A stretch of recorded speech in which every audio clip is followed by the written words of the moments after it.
नमस्कार, मैं हूं हर्षवर्धन सिंह और आप देख रहे हैं दी एज लीगल। यहां हम आपको कानून से जुड़े कुछ अहम फैसलों और टिप्पणियों के बारे में बताएंगे।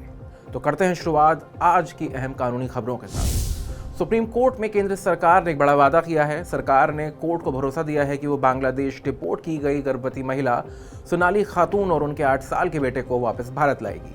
सॉलिसिटर जनरल तुषार मेहता ने बताया कि ये कदम पूरी तरह से मानवीय आधार पर उठाया जा रहा है।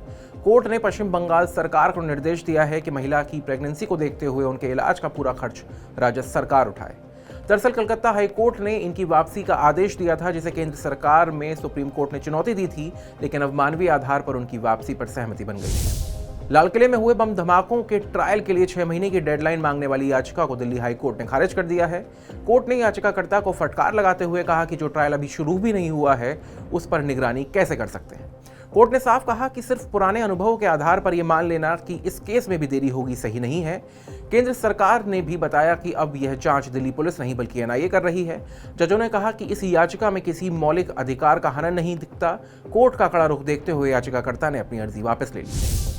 वकीलों से बदसलूकी के वायरल वीडियो पर राजस्थान हाई कोर्ट ने सख्त रुख अपनाया है। कोर्ट ने पुलिस कमिश्नर को निर्देश दिया कि पुलिस वालों की सॉफ्ट स्किल्स की ट्रेनिंग दी जाए। मामला जोधपुर का है, जहां एक एसएचओ ने रेप विक्टिम की मदद करने वाले वकील दंपत्ति के साथ धक्का-मुक्की की थी। कोर्ट ने कहा कि पुलिस और वकील न्याय व्यवस्था के 2 पहिए हैं, इसलिए आपसी सम्मान जरूरी है। अब कमिश्नर को दोषी अधिकारियों पर एक्शन लेकर कोर्ट को रिपोर्ट सौंपनी होगी।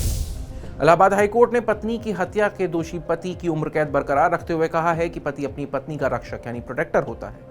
कोर्ट ने साफ किया कि अगर पति पत्नी को आखिरी बार साथ देखा गया था तो यह बताना पति की जिम्मेदारी है कि पत्नी के साथ क्या हुआ। 2015 में इस केस में पति ने चुप्पी साध ली थी, जिसे कोर्ट ने उसके खिलाफ सबूत माना।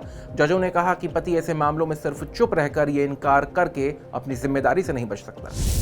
इलाहाबाद हाईकोर्ट ने पुराना फैसला पढ़ते हुए पाया कि जज ने अपने ऑर्डर में लिखा था कि एसपी ने गुंडे की तरह बर्ताव किया, रिकॉर्ड मंगवाने और खुद को गवाह बुलवाने पर जज को थाने में ले जाने की धमकी दी। हाईकोर्ट ने कहा कि 4 दशक बीत गए हों, इसका मतलब ये नहीं है कि ऐसे आचरण को नजरअंदाज किया जाए। यही वजह है कि कोर्ट ने यूपी के डीजीपी को पर्सनल हलफनामा देकर बताने को कहा है कि ये अफसर आज जिंदा है या नहीं, रिटायर है या सर्विस में है, कहाँ रहते हैं और 1988 के उस फैसले की सिफारिश पर उनके खिलाफ सरकार ने क्या कार्रवाई की थी।